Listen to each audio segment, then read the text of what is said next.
suis plasticien, je réside à Toulon.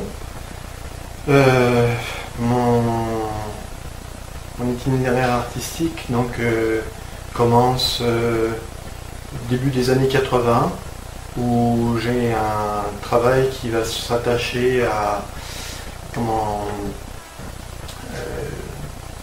une recherche sur la représentation de la représentation. Et puis cette recherche va être interrompue à un certain moment par un emploi que j'occupe à la Maison de la Culture de Nantes. Et je passe un peu les péripéties de mon existence. Cet épisode est assez court et je reviens sur Toulon, je reprends contact avec mes professeurs des Beaux-Arts et là je découvre le mail art, notamment d'un projet qui était monté à l'abbaye des Prémontrés, donc un projet qui m'est donné par un ancien de mes professeurs qui s'appelle Henri Combi, qui est maintenant décédé. Et ce projet s'appelait l'objet cultuel. Alors je répondrai à votre question très exactement dans le cadre qui est le nôtre aujourd'hui, à savoir Rimbaud et la couleur. Il faut vous dire qu'au départ, je n'étais pas vraiment attiré musicalement par la couleur, mais bien plus par l'architecture. Et mes compositeurs favoris étaient Jean-Sébastien Bach, étaient Arthur Honegger, pour prendre un compositeur français de Suisse alémanique plus récent. Et je ne suis venu donc à la couleur que plus tard, en raison de la réflexion suivante. L'harmonie et le contrepoint sont issus au départ donc du corps sonore et de ses harmoniques, donc de la couleur. Je suis donc venu par ce biais de l'étude de l'écriture musicale, de son enseignement et de la composition donc architecturale, à la couleur et à l'usage même de la musique assistée par ordinateur dans le but de développer justement le paramètre couleur. De toute façon, cette préoccupation est celle de tous les artistes musiciens depuis le début du XXe siècle, donc le timbre comme paramètre de composition à part entière. Et ceci rentre tout à fait justement dans le cadre de l'évolution qui m'a conduit à apprécier de plus en plus Arthur Rimbaud et à accepter votre proposition pour le sujet qui nous occupe aujourd'hui. Je suis en fait comédien professionnel de théâtre, c'est-à-dire j'ai une formation classique, conservatoire. Au conservatoire, effectivement, on apprend des extraits de scènes de théâtre, mais on a aussi des poèmes dans les programmes. Il y a mon chien là, c'est ça.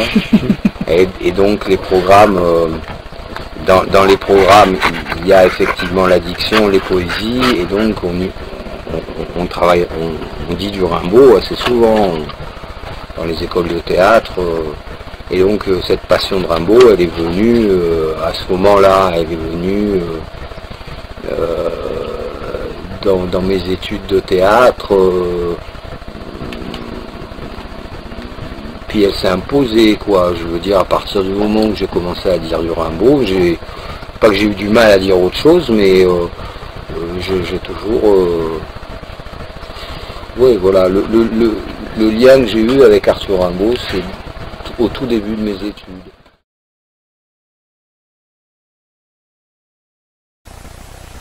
Alors c'est une grande histoire d'amour ça, et c'est une histoire d'amour qui commence dans mes plus jeunes années. Je crois que la première fois que j'ai découvert Rimbaud, j'étais en CM2. C'était un poème que notre instituteur nous avait fait apprendre, c'était à peu près à la période de Noël, et c'est un poème qui est dans cette période-là aussi au niveau du récit poétique, et c'est quelque chose qui m'a tout de suite troublé. Ouais, pour moi, le Rimbaud, c'est le trouble. La poésie de manière plus large, je l'ai surtout découverte et appréciée avec Victor Hugo, avec Céline Alexandra, avec la puissante architecture qui en découle, et ce dès le plus jeune âge.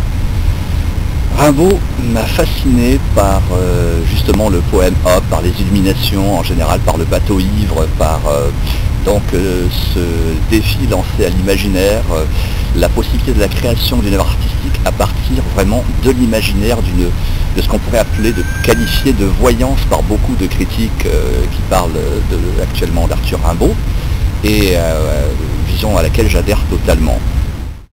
Moi j'étais des années 70, donc le rock'n'roll, Jim Morrison, des Doors, etc. Mais même Brassens, Léo Ferré, effectivement on baignait enfin en tout cas dans ma génération, baigné dans du Rimbaud, parce que tous les poètes autour de nous, et puis la période, quoi, mai 68 et tout ça, Rimbaud était vraiment omniprésent. Il est passionnant, Arthur Rimbaud, il est passionnant, hein. Je pense que même vous, vous êtes quand même plus jeune que moi, vous, quelque part, quand je vous ai vu me présenter le projet, je me suis dit, parce qu'ils mettent les doigts dans quoi? Parce que quelque part, où vous mettez les doigts, c'est que peut-être vous aurez oublié votre mastering, mais vous n'aurez pas oublié Arthur Rimbaud, vous n'aurez pas oublié, vous êtes passé par là. Et quand un jour, dans 20 ans, il y aura un jeune qui viendra vous dire « Ouais, tu connais un peu Arthur Rimbaud, toi tu pourrais pas m'expliquer un peu ce que tu penses de lui ?» D'ailleurs, on ne dit pas « Expliquez-moi Arthur Rimbaud », on dit « Qu'est-ce que vous pensez d'Arthur Rimbaud ?» Parce qu'il ne faut pas expliquer Arthur Rimbaud. Vous toucher Arthur Rimbaud, c'est comme pas être éclairé par le soleil, mais c'est comme être irradié jusqu'à la fin de sa vie. Si on a été touché par Rimbaud une fois, on est irradié jusqu'à la fin de sa vie par lui. Et il y a les Rimbadiens et ceux qui ne le connaissent pas.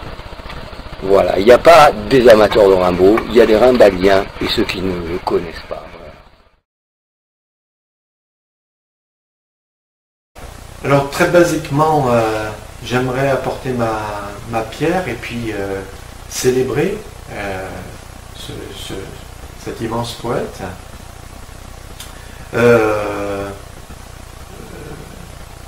Bien que je me dirige doucement vers mes 54 ans, j'aimerais ce jour-là ne pas être sérieux et avoir 17 ans.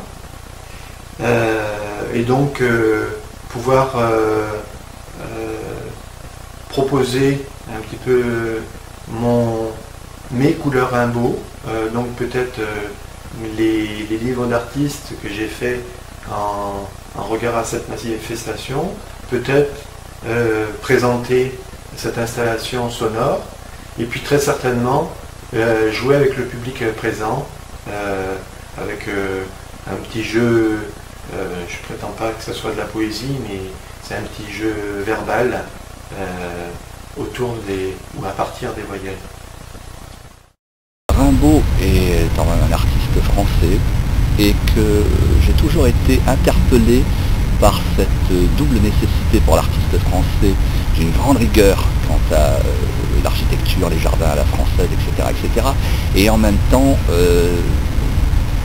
par le fait que cette rigueur ne devait nullement en rien nuire à l'invention, à l'imaginaire, et je retrouve donc chez Rimbaud cet esprit, et notamment dans J'ai rencontré l'aube d'été. Et j'ai voulu mettre en parallèle deux démarches diamétralement opposées, mais reflétant bien le caractère français des deux artistes. Un sextuor de Francis Poulenc avec piano, ainsi que Aube. Rimbaud se réclame de l'imaginaire avant tout. Cependant, l'esprit extrêmement organisé de sa mère le hante dans toutes ses œuvres, et quand on y regarde de près, on constate que ses œuvres sont extrêmement structurées. Pour ce qui concerne Francis Poulenc, c'est un peu la démarche inverse. Il se réclame de la structure et de l'obéissance à la pensée française avant tout, mettant donc le sentiment comme une qualité allant de soi, couleurs, etc., devant aller de soi. Et précisément dans ce sextuor qui reviendra par la suite en raison du manque à son sens de rigueur quant à la construction, et bien dans le mouvement lent que je voudrais vous faire entendre et mettre en parallèle avec Aube, il va si j'ose m'exprimer ainsi, se lâcher et ne penser qu'à cette voyance qui va générer donc des couleurs, et ces couleurs vont évoluer dans le temps de manière apparemment en tout cas non structurée, ou moins que ses autres œuvres. Voilà la raison pour laquelle donc j'ai choisi Aube. En fait c'est un extrait du tour de chant. Voilà, c'est un tour de chant, on pourrait dire de musique actuelle, c'est-à-dire de musique électronique, rock, pop ou ce qu'on voudra. Et en fait la musique, le musicien, avec moi aussi, on a essayé de le concevoir d'une manière linéaire, parce que ce qu'on voulait pas, c'était faire de la poésie sur de la poésie. C'est-à-dire là où je pense que Léo Ferré, j'adore Léo Ferré, était génial, hein, de tous les côtés, où il a raté, moi à mon avis, hein, où il a un peu raté ses interprétations d'Arthur Rimbaud, c'est qu'il a voulu mettre trop de musique sur de la musique. et que ça ne peut pas correspondre à Arthur Rimbaud. Par contre, la musique moderne, la musique linéaire, si on peut dire, ou binaire, elle va bien à Arthur Rimbaud parce qu'elle permet aux mots d'exister. Souvent, chez Arthur Rimbaud, il y a des vers, donc la chanson existe par elle-même.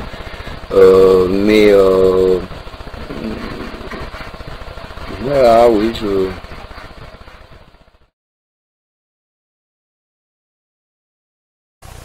Il a tracé quelque chose d'indélébile dans le temps, et beaucoup d'auteurs, après Rimbaud, se réfèrent et se référeront à Rimbaud. J'en veux pour preuve cet ouvrage. Donc Rimbaud après Rimbaud, où on peut voir des propos de Apollinaire, Artaud, Barthes, Béjart, Morrison. Bon, je ne vais pas faire l'inventaire de tous les auteurs. Je vais juste lire deux propos qui sont presque des propos lapidaires à propos de Rimbaud, mais vu l'immensité des auteurs dans la culture contemporaine, je pense que ma réponse ou ma lecture sera suffisamment signifiante par rapport à la question qu'on m'a posée. Donc il y a le premier des propos, c'est Pier Paolo Pasolini, qui dit la chose suivante: Rimbaud, mon contemporain, mon castrateur. Et la deuxième chose, un autre grand poète, un poète rock, Bob Dylan: oui, Rimbaud a eu une grande influence sur moi. Quand je suis en tournée et que je veux lire quelque chose qui me touche, j'entre dans une librairie et je lis ses paroles. Donc voilà, j'espère avoir répondu par rapport à Rimbaud. Et puis par rapport à la poésie, dans un sens un peu plus large, là je vais emprunter à quelqu'un d'autre, vu que ça a inspiré mes 3 derniers livres d'artistes. Donc ce propos est inspiré d'une grande poète contemporaine qui s'appelle Marie-Claire Bancard, avec qui j'ai fait un de mes livres. Et donc quand on lui demandait un petit peu pour elle quel était l'objet de la poésie, elle disait en substance que pour elle la poésie célébrait la vie, célébrait la mort et célébrait la mémoire. Et bon, je pense que c'est l'existence. Alors une place que l'on pourrait qualifier d'actualité, et ce, à tous les niveaux de la population. En effet, peu de temps, enfin quelques décennies après sa mort, un compositeur émérite comme le fameux compositeur anglais écrira les Illuminations pour ténor et orchestre à cordes. Il s'agit bien sûr de Benjamin Britten. Gilbert Ami, dans les années 1980, va écrire donc sur une saison en enfer une pièce pour soprano, percussion, piano et bien entendu très à la mode à l'époque où l'informatique musicale n'était pas encore aussi développée, bande magnétique. C'est dire, et j'en passe, c'est dire donc l'engouement pour les musiciens de musique savante, dit de musique savante, pour l'esprit de Rimbaud. Mais cet engouement ne s'arrête pas à une élite intellectuelle. Je devais citer donc parmi les chansonniers les plus célèbres ceux qui ont rendu hommage à cet art et à cette pensée d'Arthur Rimbaud. On passerait par Léo Ferré, par Barbara, on parlait aujourd'hui de Renaud. Donc vraiment, on sent que Rimbaud fait quand même l'unanimité parmi tous les publics français et tous les artistes français, quel que soit leur domaine d'appartenance et de prédilection. Je pense que d'abord, c'est l'enfant que toutes les femmes elles auraient aimé avoir. Enfin, que tous les hommes et les femmes auraient aimé avoir. C'est-à-dire un enfant génial et surdoué, un enfant qui dépasse les parents, un enfant qui dépasse les professeurs, un enfant qui... je pense que cette chose-là, elle est dans l'inconscient collectif. C'est l'enfant désiré du monde. C'est un des enfants désirés du monde. bien qu'il ait été désiré, qu'il ait été, je n'appelle pas le terme biblique, mais il a d'ailleurs pas été le fils prodigue, bien qu'il voulait, puisqu'il est rentré quand même avec une ceinture remplie d'or autour de lui, quelque chose comme, je crois, je sais pas, 40 000 ou 100 000 euros, quelque chose, je ne sais pas exactement. Il est rentré avec de l'argent, il a voulu s'amender auprès de sa mère, je pense qu'il a voulu être le fils prodigue, mais c'est le fils espéré de tout le monde, enfin des gens comme nous, quoi, hein, des gens qui aiment la culture, qui aiment le profond et pas trop le superficiel, mais en même temps c'est l'enfant qui déçoit. Alors est-ce que c'est pas l'exemple le plus formidable? C'est pour ça que j'aime Arthur Rimbaud à 52 ans encore comme ça, parce que je ne suis pas sorti de ma période d'adolescence, pour laquelle il a été responsable, c'est-à-dire je l'ai appris comme une Bible, et je suis resté éternellement adolescent, enfin j'espère, mais je crois que ce qui symbolise le mieux Rimbaud, c'est que il a en lui l'explication, même pour nos générations actuelles, de ce qu'est l'adolescence, ce qu'est la vraie adolescence, pas l'adolescence de l'enfant de 15 ans, non, l'adolescence éternelle, celle qui est un peu, qui est à la fois fascinée par le savoir et à la fois rebelle. Voilà, il y a des gens qui ont mieux parlé que moi, mais je pense que si j'ai répondu à ta question, à votre question, c'est l'enfant, c'est l'icône de l'adolescence éternelle et de l'amour éternel. C'est-à-dire que c'est vraiment dépendant, l'adolescence et l'amour, pour lui c'est